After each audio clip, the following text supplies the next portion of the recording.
ईसान ने बिल्कुल वही किया जो बुद्ध ने कहा था। एक महान गुरु हैं, लेकिन लगभग भुला दिए गए। ओशो ने कितने अच्छे तरीके से कहा कि सीरीज जिसका शीर्षक है Isan, there is no footprints behind. और क्यों ईसान क्यों महान थे, ये उन्होंने बड़े अच्छे तरीके से समझाने की कोशिश करी, बताया। और क्यों थे ये भी बताया। और कहते हैं कि उन्हें लगभग भुला दिया गया। क्यों? उन लोगों को कौन याद करता है जिन्होंने महान अनुयायी नहीं बनाए, जिन्होंने संगठित धर्म नहीं बनाए, जिन्होंने अपने उत्तराधिकारी नहीं चुने, जिन्होंने अपने धर्म को राजनीति भौतिक दुनिया में एक शक्ति नहीं बनाया। ईसान ने ऐसा कुछ नहीं किया, वे बस चुपचाप रहता था। बेशक हजारों शिष्य उनकी ओर आकर्षित थे, लेकिन इसमें उनकी कोई गलती नहीं थी। आप इसके लिए उसे दोष नहीं दे सकते हैं। ये सिर्फ चुंबकीय शक्ति थी जो वे आत्मज्ञान में गायब होकर बन गया। रोशनी दूर दूर तक चमकी और जिनके पास आंखें थी वे जंगल में छिपी एक छोटी सी जगह की ओर बढ़ने लगे जहां ईसान रहता था। धीरे धीरे हजारों शिष्य जंगल में रहने लगे और ईसान ने एक को भी नहीं बुलाया। वो सब स्वयं आए थे। ईसान नीले आकाश में कोई पद चिन्ह नहीं छोड़ के गए। ये सब लिखा ओशो ने अपनी बुक में जिसका शीर्षक है Isan, no footprints in the blue sky, उसके अध्याय 1 में।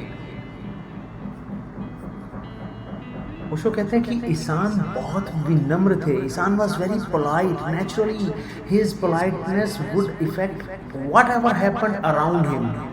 यानी वो इतने विनम्र थे, स्वाभाविक रूप से उनकी विनम्रता का असर उनके आसपास होने वाली हर चीज पर पड़ेगा।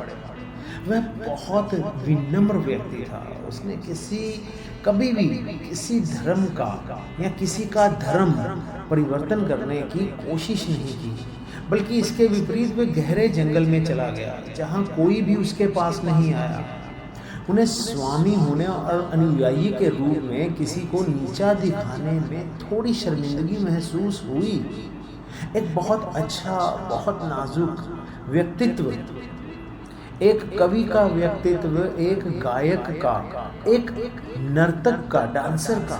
ईसान नीले आकाश में सच में अपने कोई फुटप्रिंट्स नहीं छोड़ के गए। ये सब जो मैं बोल रहा हूँ ये ओशो ने लिखा है अपनी एक किताब में, वही जिसका शीर्षक है Isan, no footprints in the blue sky.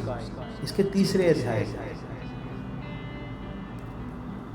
Choosing Kyozan as his successor,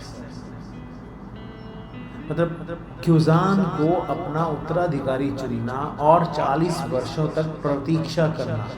क्या धैर्य है! What a patience, what a patience! लगभग एक पत्थर को हीरे में बदलना जैसे है।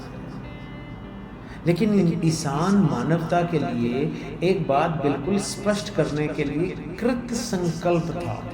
यदि ख्युजान एक सरल और सामान्य व्यक्ति जो किसी भी विशेषता, किसी भी श्रेणी से संबंधित नहीं है, बिना किसी प्रतिभा के, किसी भी प्रतिभा के, यदि वह प्रबुद्ध हो सकता है तो यह एक प्रमाण होगा।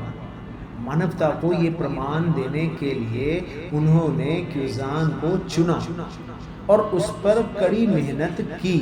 और जिस दिन ख्युजान प्रबुद्ध हो गया उस दिन ईसान ने अपना आत्मज्ञान स्थानांतरित कर लिया और 2 लपटें एक हो गई। ईसान पदार्थ, शरीर, मन की दुनिया से गायब हो गया। ख्युजान अब बहुत उज्जवल था। वह न केवल एक बार प्रबुद्ध हुआ था, वह 2 बार प्रबुद्ध हुआ था। उसके गुरु ने उसे अधिक समृद्ध अनुभव, कहीं अधिक गहरे स्थान, कहीं अधिक स्पष्ट आकाश दिया। ये सब लिखा है Kyozan, a true man of Zen, इसके अध्याय 1 में। और अगर आपको ख्यूसान के बारे में, ईसान के बारे में और गहरे से जानना है, समझना है, तो इन पुस्तकों को, इन किताबों को ज़रूर पढ़िएगा। ओशो ने बहुत बखूबी से ये सब कुछ लिखा है कि क्यों ये दोनों महान थे, क्यों ईसान महान था और उसने ख्यूसान को क्यों चुना। तो अपने अगले पॉडकास्ट में बात करेंगे किसी अगले दार्शनिक के बारे में कि ओशो क्या कह के गए हैं उसके लिए।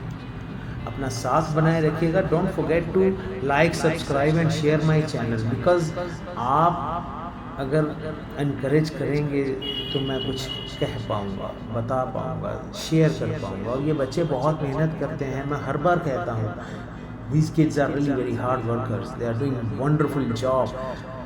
मुझ जैसे नाचीज़ को इन्होंने पकड़ के बिठा दिया और बोले कि आप जो पढ़ते हो उसको सरल भाषा में यहाँ पे स्थानांतरित करें, ट्रांसलेट करें, बताएं, so that the people can know more about Osho, what he has spoken about, what he has told about, what he was trying to convince us. Osho एक गहरा समंदर। साथ बनाए रखिएगा। मिलते हैं। जय हो।